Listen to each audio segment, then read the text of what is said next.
Yo, yo, yo. Hello, ladies and gentlemen. Welcome to number 64 of the Lenko show. I'm your host, Alex Lenkowski, and today Chris is back with me. Chris, welcome. How you doing? Hey, welcome to 64 Zoo Lane. It's good to be back. Lovely stuff. So, obviously, this is the podcast where we talk everything regarding human health, performance, plus some dumb shit and weird stuff that we see that we disagree with. And we're still trying to find someone to donate a king cobra, so Chris can eat the cobra heart live. Um, I anyway, actually today, install a segment of each podcast whereby we talk through who has Alex disagreed with this week. well, we can get started on that. So I'm going to go straight into the deep end. Joel Seedman is an absolute butt muncher. Man is an absolute charlatan. So if you've been following me on Instagram lately, you'll have seen I had a bit of a discussion with him, and it wasn't a discussion with him. He clearly got someone on his social media team setting up some sort of auto response. Shall I try and find it and talk you through it? Yeah, let's go. So this is in relation to him talking about squatting, joint position, squat like the one way to squat, and if you don't squat that way, you're going to go into meltdown. So he said something like, you have to squat to 90 degrees with your toes pointing forwards, and any other position I think he said something about your spine collapsing and you get the butt wink, and yeah, you do have like compensatory patterns that enable you to get to the bottom of a squat, but not necessarily going to end the world. So I just put, it's not true though, is it? Unless you're willing to say everyone has the exact same hip structure, brackets, which we don't, i.e. male versus female, anteversion or retroversion, or maybe even a more neutral hip structure. Said people squat differently according to their body type and should be coached according to that. Would you agree, Chris? Well, absolutely. I mean, Excellent. Now you are a right-wing fascist because you believe that. Go on, carry on. What were you going to say? that was brilliant. I was gonna say, take a look at any Chinese weightlifter, and Why do they have to be Chinese, Chris? because they have absolutely absurd hip and ankle mobility. Okay, just say they're just better than everyone. Sorry, they don't have to be Chinese, by the way, but the Chinese are better than everyone at it. Just look at Like, weightlifters. Just look at weightlifters and what they do, and the frequency with which they do it as well. yeah, I think There's something to be said for appropriate loading, appropriate rest times and recovery, and joint mechanics and positioning with regards to that. So anyway, my argument with Joel would continue. I got a response which I wasn't expecting. So he said, "Oh, unfortunately, common myths and misconceptions perpetuated by old school training methods and bro science, not real science. This article explains with dozens of scientific references. Let me know if you have any questions. Thanks." Right, the link takes him to his blog, which provides me with a series of articles that he's written by himself, referencing himself, talking about these things. Now, Chris, I just want to ask you a question. Was there anything in what I said that was a myth or misconception, i.e. males and females being different and people having individual differences being a huge factor in training? Was there anything that's wrong there? well, to me, no, but to someone else, maybe they think that everyone's the exact same. Those people are out there. Yeah. Weirdos, flat earthers. So Joel Seaman, get in the bin, mate. So I actually responded to that. I said, so now I know you aren't even typing that because I've seen that copy and paste answer many times in previous comments. Nothing I've said there is a myth or misconception. I said to him, and this is written down, this is proof, this is existing on the internet directly. You're actually just talking shit and scaring people into thinking if they go beyond 90 degrees, they're going to go into meltdown. Absolute trash, man. You should be better than this. The man's got a PhD and he's perpetuating absolute bollocks. So, yeah, that's who I pissed off this week. He's It's just gone like well for me. the version of the Liver King. Like Well, same guy, but different approach. Well, not approach, no, same approach, but different area, different yeah. thing. I mean, it makes me wonder how he reaches things off shelves high up if he goes beyond 90 degrees worth of shoulder flexion. How can he reach a top shelf? Can he ever do an incline press? Ooh, who knows? So yeah, I've had enough. People like him, just avoid him. Charlatans. Anybody, in fact, anybody actually who says there is one way and only one way to do anything is a dick and should be treated as such. They can get fucked. Sorry, I feel like that's a really gentle opening to the podcast. That. What do you reckon?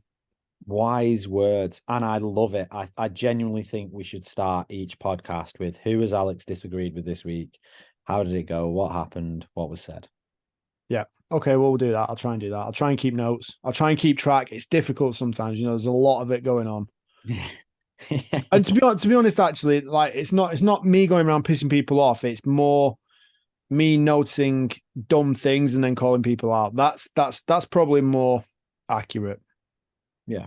And I personally think it's entertaining. I think it's entertaining. Good. Whether you're right or whether you're wrong, it's entertaining. Anyway, today we are talking why you should warm up, or why should you warm up? Like you wanted to talk about this. So like, do you want to give us any backstory? Like, what's the situation? Why do you fancy hitting up this one this week? So I had a very short amount of time to train. This was Monday. I think it was Monday. And I was telling you just before we came on air, I had about, I think it was about 35 minutes to get through a 1 hour session. So there was no chance of that happening. But what I could do was there was a subsection, which was like a part B of the workout, which was like some skill work that wasn't crazy high intensity. But obviously when you're doing skill work, it still requires you to be able to move well. And if you're going to try and develop a skill, you need to be ready to be in a position where you can actually develop a skill. Otherwise, what the fuck are you doing? Why are you trying to do high skill work when you're in a low skill or a non-receptive state? So I just decided with the time that I've got, I am going to do a little bit of a warm-up, like just gradual building up and moving. Shockingly, I fucked it right up because I was doing a couple of squats and I was going beyond 90 degrees. My toes were turned out and my spine, mate, discombobulated. I just felt, I just collapsed to the floor. So that none of that was true. That was sarcastic. That was just a little digger, Joel.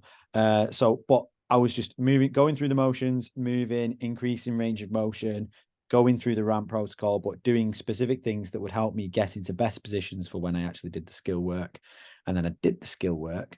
And because I'd gone in preemptively knowing I need to design some kind of warm-up to help me do this short skill piece, rather than going in with a warm-up that I'd already like pre-written before a workout, whatever. Because I was so consciously thinking about it rather than just going in and going through the motions of doing the warm-up. I ended up feeling absolutely fucking class for when I actually got to the skill piece. And I was just, the only way I can describe it is, instead of going in and doing a generic warm-up or just getting the body moving or whatever, which is still a good thing, I got in there and I really primed my body, my nervous system and my joints and everything to be able to hit the positions I need to hit. I felt physiologically ready. And in the end, the skill work went fucking so much better than if I'd have had probably the full hour and 15 that it would have normally taken me to go in, do my usual warm-up and then what have you, blah, blah, blah. And it made me think, you know what? Warm-ups are a big thing. They're a big deal. And a lot of people I see, so at our facility, obviously we make sure that, because obviously everyone works with a trainer, everyone warms up properly. But when people are training on their own or they go to commercial gyms and facilities and stuff like that, or even people in sports teams and stuff, they try and neglect it a little bit. They think it's not that important, or they have to give up what could be good, valuable potentiation warm-up time with stuff that is like, let's say, fixing them or allowing them to move to the level they should be able to move anyway, and sacrificing what could be a proper warm-up because they're not doing the shit they need to do outside of training or what have you. So that's where it all stemmed from. That's my little Cool. 10. Oh, one of the questions I was going to ask you, like, do you think you had a more effective workout as a result of warming up versus if you hadn't? Oh yeah, 100%. So the thing with me here is I warm up anyway, 90% of the time. But this one was such a conscious warm up. I was like so deliberate about, okay, I got to be careful because I've only got 30 minutes, so I will fuck up my shit if I don't do this properly.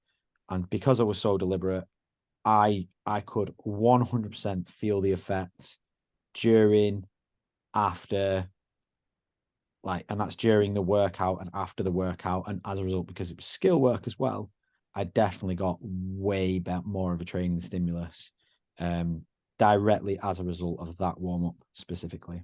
Yeah.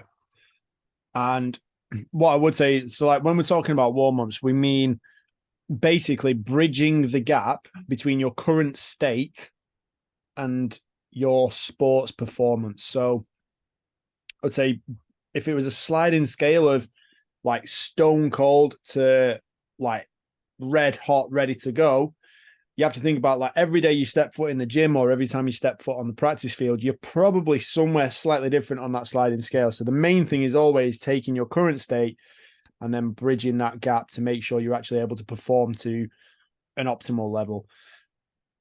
Now, obviously, if you sit at a desk all day and then you go to the gym in the evening, that comes with its challenges. Like you're generally probably pretty stiff, pretty cold, lack of blood flow, lack of stimulation, mental preparation, excitement. You're probably drained from work. So there's quite a lot to be able to get going. But, and I mean, we find this a lot of the time when people go to the gym or try to go to the gym after work, or they say they're going to go to the gym after work and they're absolutely drained. And very often they just fucking bail and decide that they don't want to do it or they're not going to commit to it. They're not going to be held accountable to it, especially if they've not got a coach. So that's one challenge. And then the other challenge, typically, like first thing in the morning, if you wake up, your discs are really hydrated, you're a lot more supple and like, as well, I say supple, slightly more vulnerable in the lower back region to like injuring a disc generally because your discs expand overnight. And if you go up and like a lot of people bend over and stretch to reach the toes first thing in the morning, probably one of the worst things you could possibly do for low back health ever. Like the opposite of flossing. That's like just taking a sledgehammer to your shins and deciding that you're just going to belt the crap out of it. Like it's just not a beneficial idea. So don't do that first thing in the morning. And again, if you're going to be lifting heavy objects off the floor early on in your gym session, you need to bridge that gap and prepare your body to be able to handle the loads and the tolerances without causing issues. So you do have to warm up, and it changes based on circumstances, situation, seasons, weather, all of it. Very, very variable. Then when we're talking about warming up, you mentioned in the bit you were saying before about like you followed the ramp protocol. Do you want to take us through what that means? Yeah, so for most people, when like if they've done any PE or sport or anything like that, they've probably come across the ramp before. Essentially going in, first thing, raising your heart rate. I think in PE they called it doing like a pulse raiser, or something like that. So going in and doing some kind of erg or big low impact full body movements or something like that. I usually go in and I'll start by just cycling on a bike or something like that. Just anything to increase the heart rate a little bit. Nothing too intense at that stage because, like we said, bridging the gap, you don't want to go from 0 to 100. And then I would always go through basically activation, mobilization work. So what am I going to be using? What do I need in the workout specifically? And then helping to improve my movement patterning to help me be able to do the skills or the movement specifically required in the workout, things that are required of me, and then potentiation. So making sure that everything that I'm going to need to do, I am overtly ready for, I'm prepared for. So if you are going to be doing like say a high intensity anaerobic workout, let's say you're going to be doing some sprints or something like that, you don't want to go in and physiologically prep yourself by doing like 3 minutes really slow and steady on a bicycle. And then, I don't know why I called it a bicycle, a C2 bike, or a 3 minute walk on a treadmill, and then just do some really slow moving, like 5-0-5-0 body weight squats or something like that. It's just not going to be adequate for the workout you want to do. You want to mirror the workload and the intensities required and make sure you are basically there.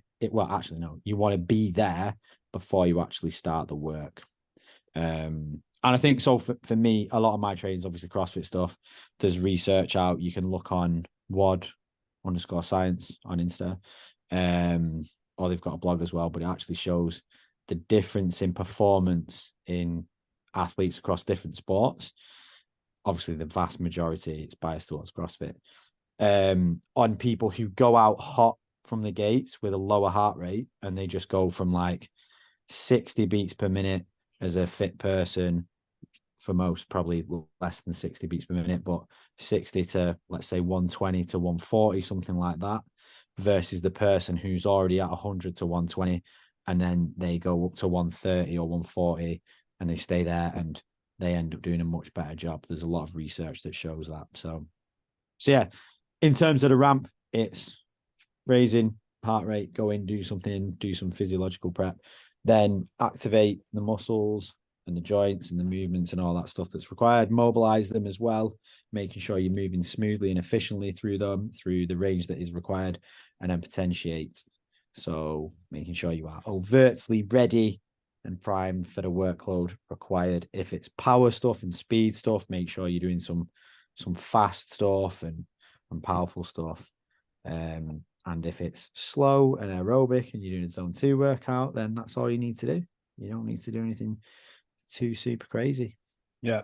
Chances are most people, you're probably already doing it in one form or another without even necessarily thinking about it or realizing it. I would suggest for the people who are going out running, they'll understand. You mentioned that shift in heart rate from the people that went in cold versus the people that went in kind of pre-warmed and like had that zone of like 120 to 140 beats per minute and were able to stay there rather than skyrocketing. The best way I can frame that is if you've ever gone out on a run and you've just kind of got 10 minutes in, if you've gone out cold, you got 10 minutes in, and all of a sudden you've just gone, oh, like I can't breathe kind of thing. Then you slow down, you give yourself 5-10 minutes to recover, and then you feel like you can go again, and you just feel like you get into a rhythm or you feel like you settle into it and you can go all day long. With the warm-up, we're actually trying to get you to the point where you can just settle into your rhythm straight away and just go all day long. As soon as you start your actual running, then you should be good to go. And like you've mentioned there, you've got to make sure that the activities you're doing in your warm-up are relevant and specific, mimicking the movement patterns and, gradually building the intensity and the velocity of the movements required within the competition or the workout or the sport that you're going to play. A couple of the other little things that I wanted to touch on in terms of how workouts can vary. So old people versus young people. And when I say old people, I'm literally talking people who've gone through puberty, i.e. me and you, people our age, whether you're an athlete or even if you're a much older person. Very often the type of work we're going to be doing is going to be more based on being supple, reducing any stiffness, any tension, like making sure that the joints are lubricated and we're fluid and we're mobile and we're able to move pain-free. That's a huge thing to start with. And then making sure that we've actually got access to the range of motion that we want. So your activation and your mobilization and priming the muscles for the activity that you're going to be doing. Now, young people, this is where it comes into it and it comes slightly different. So young people are much less likely to require or much less likely to tear anything, strain anything, or even experience like that max out of heart rate simply because they haven't got the strength or the overall force output to be able to generate the tension required to cause a strain or a tear or even build up massive levels of fatigue. Like kids generally don't they haven't got a VO2 max. Like they just go like a crazy dog. get a little bit tired, settle down for a minute. Here, have some juice, just relax, just sit down 2 minutes, like red rosy cheeks and everything, and then it's like bang, off they go again, like a crazy lunatic on crack cocaine. So young people, the warm-ups I would suggest with young people is they need to be focusing on quality of movement patterns.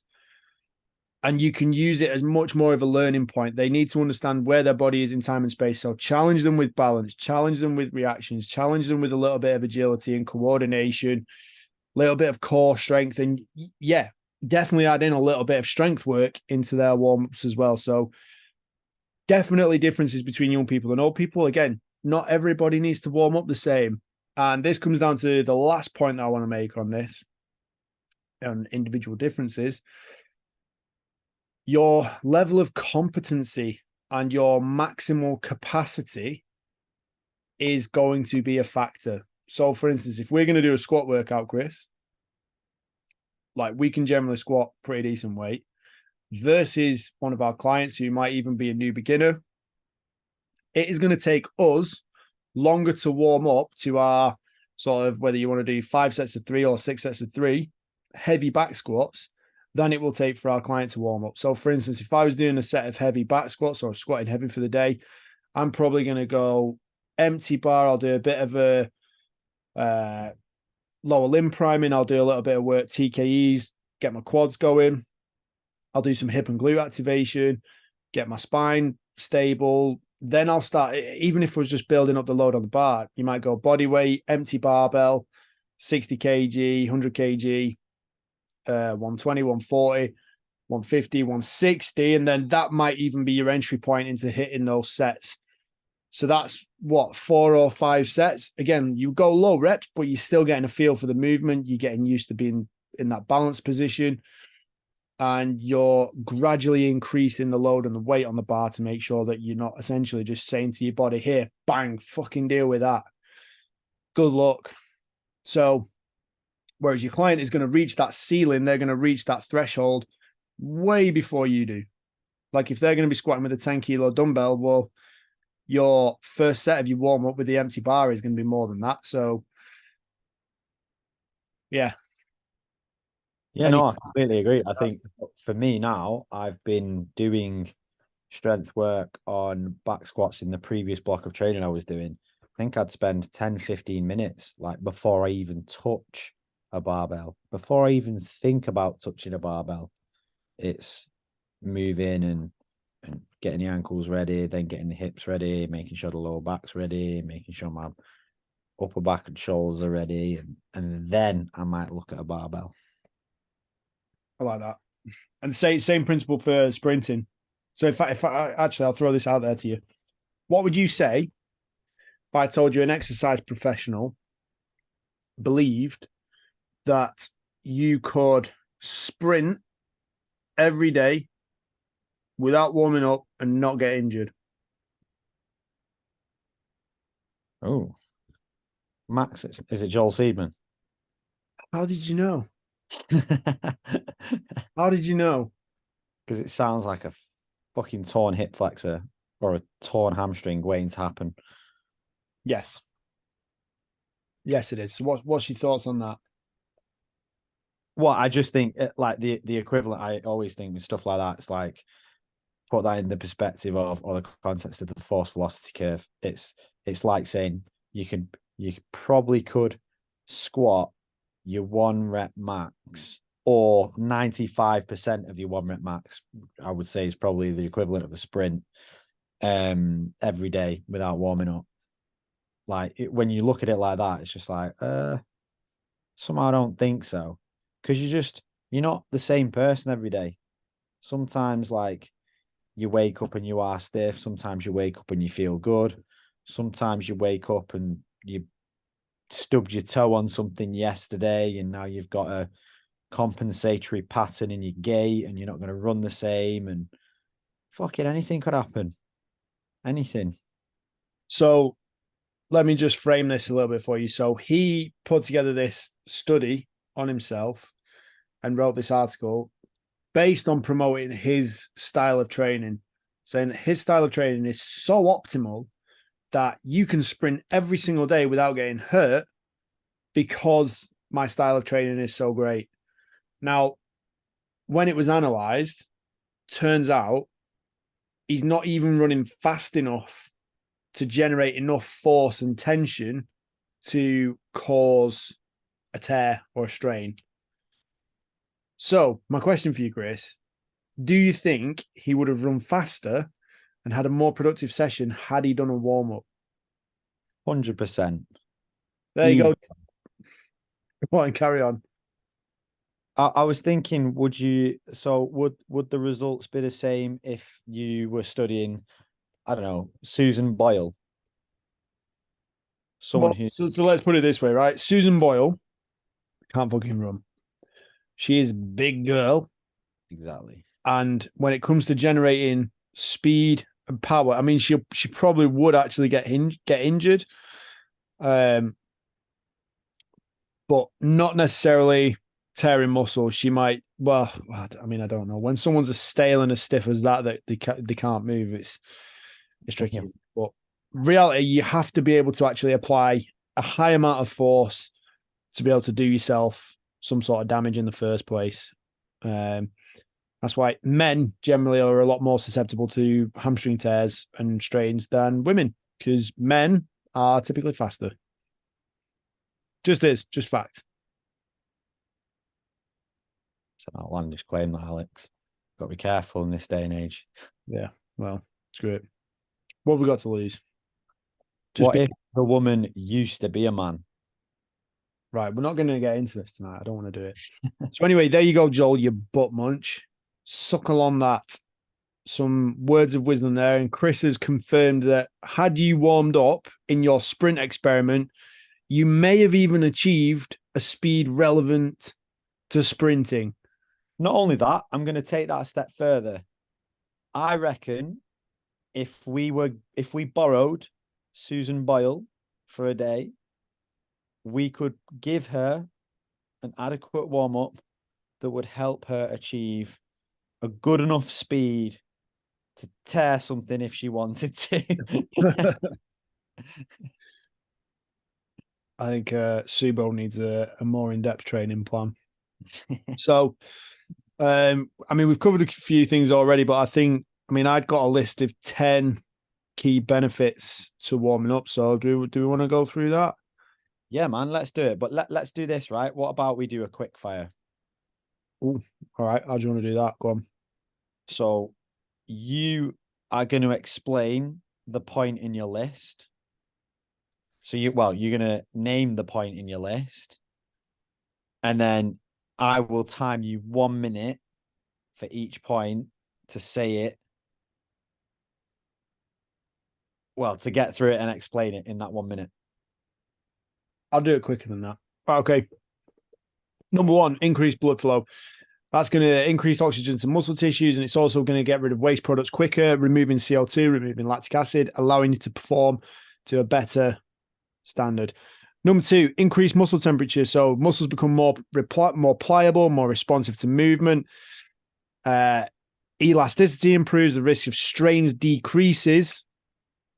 And that's especially relevant when it comes to wintertime. If you're in seasons, if you're out on a football pitch and it's freezing cold, 10 o'clock at night, if you've had a long day at work or it's first thing in the morning and it's cold, you need to pay very, very close attention to muscle temperature and ultimately becoming more pliable, a little bit more supple.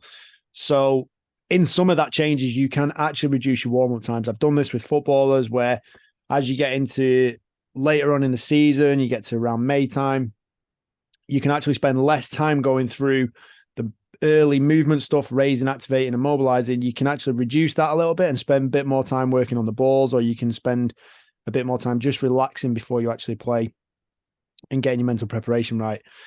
Number three, joint lubrication, reducing friction, increasing synovial fluid, ultimately just feeling good, reducing any sort of pain, aches, niggles. Again, I mentioned about the differences between young people and old people, especially relevant for older people in the population. Get your joints lubricated. Number four, stimulate your central nervous system. So muscles, coordination, movement, like timing everything together. If you're performing skills, like Chris said before, then we want to be making sure that we're actually developing that coordination and speeding up those movement patterns, whether it's kicking a ball, lifting a barbell, performing a handstand, whatever it is you're going to be doing. If it's a complex skill, especially, then this can definitely help bridge the gap to that and help improve performance. Not to mention, it also increases performance by improving central nervous system and your cardiovascular system, and ultimately improving sprint speeds by stimulating your central nervous system. So by speeding everything up, we get faster. Joel Seaman, take note. Next one, mental preparation. So this is massive when it comes to team performances or even your own performance. Like, you can use a warm-up to help build your confidence, settle any nerves that you've got, get a feel for the environment, especially in competition. Can just help you dial in a little bit more and be precise with what you're doing. Now, what are we on now? Number 6, gradual intensity increase. Like we mentioned before, you're not just going to shock your body and slam it with something that it wasn't expecting. So there's going to be no shock to the system. Soon as you start in competition, your body, your mind, everything goes, oh, how wonderful. This feels incredibly normal.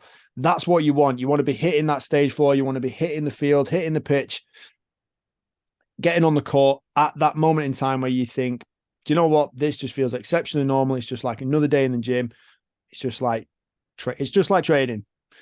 Number 7, I believe now. I've got all my numbers jumbled up, so I might have missed a few. Hopefully, anyway, number 7, injury prevention. Again, by minimizing that sudden stress, by preparing and increasing that level towards actual exercise performance, we're going to be reducing strains. We're going to reduce injuries. We're going to, again, by working on balance and stability in warm up, again, very important for kids and females, especially by working landing mechanics, change of directions. We're going to help stabilize the knee joint, stiffen the ankle, make sure that the ankle's receptive to the movement patterns that we're going to be executing.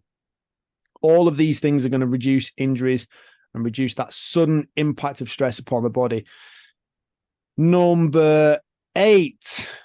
Yep. We're going to reduce reaction time. So reaction times are going to get faster. Reflexes are going to get faster. I mentioned about stimulating the central nervous system.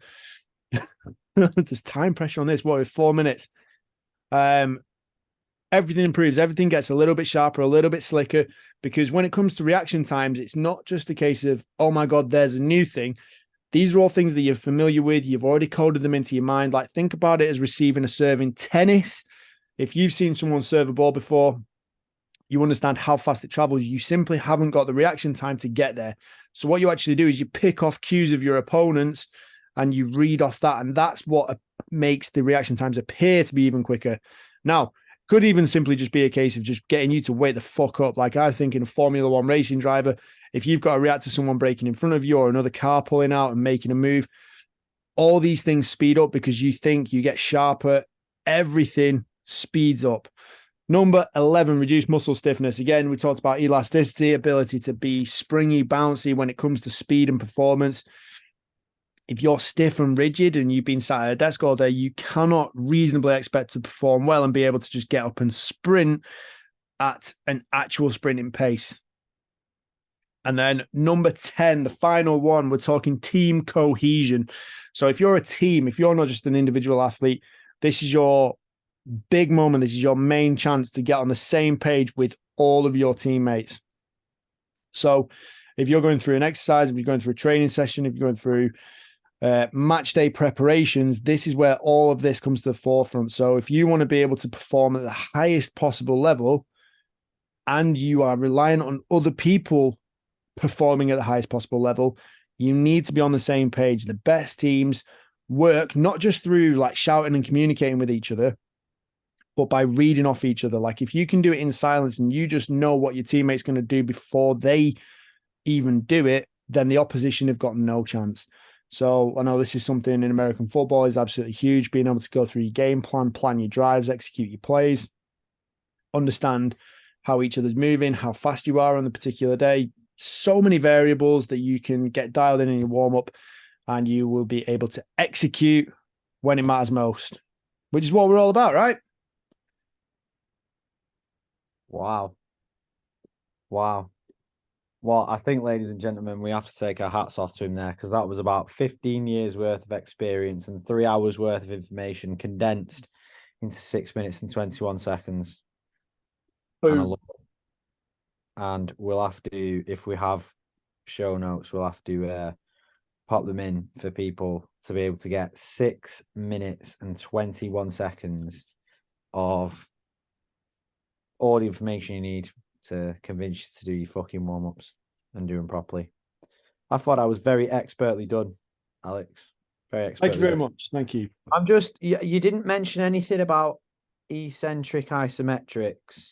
Oh God, they're not a thing. If you do a genuine eccentric isometric, you will never get up. Eccentric isometric squat means slow tempo on the way down and then pause and hold at the bottom. By definition, there is no concentric contraction. Therefore, you're never allowed to stand up. In fact, what he's actually doing there is rebranding and just abusing a well-renowned and utilized training method, which is yielding isometrics, which is you perform a tempo-based rep at a certain point of the range, you pause, you hold that position, you contract everything as hard as you can, and then you move again. Yielding isometrics, genuine thing, very, very useful. Eccentric isometrics, bollocks by an idiot. We also just say as well, eccentrics are most commonly tied to the onset of DOMs, so the pain that you get after workouts. So there's literally, you can do concentric variations of movements where you see pro athletes will do concentric only work to try and mitigate and minimize injuries and lengthening muscles under load so that they fucking stretch and snap things and blah blah. So yeah, like a real simple way for someone to improve that through the season. I know we're going on a bit of a tangent here, but a real simple way for someone to avoid DOMs through the season is simply avoiding eccentric contractions. So if you wanted to do a lower body workout and not have any of the DOMs, if you wanted to deadlift, well, you could literally just set the bar up on the floor, stand up with it and drop it from the top. Remove the eccentric portion of the lift. If you wanted to squat, again, if you particularly enjoy these exercises, it can be useful. So if you wanted to squat, set the bar up on a set of blocks, stand up with it, and then get it off your back. Don't bother with the lower end phase, just get it off your back. If you wanted to do some single leg work, pull a sled. You remove the eccentric portion of the movement and you massively reduce the muscle damage whilst getting all the strength benefits. Agreed. I don't think we need to go any further into that. Nope. Right then. Have you got anything further to add, Chris, or are we happy with where we're leaving that for this evening? Oh, mate, I love that. You absolutely nailed that, mate. Nailed it. Thank you. I'm going to write that down on my daily wins tonight. Good lad. Good lad. Gratitude, all of it. Love it. What Right. Do you want to sign off then? Go on. You can sign off. Peace and love to everyone. Make sure you go out there and do your warm-ups. Hope you've taken something valuable from the podcast. Make sure you check us out, Alex_Lenkowski_performance or Chris_Lenkowski_performance.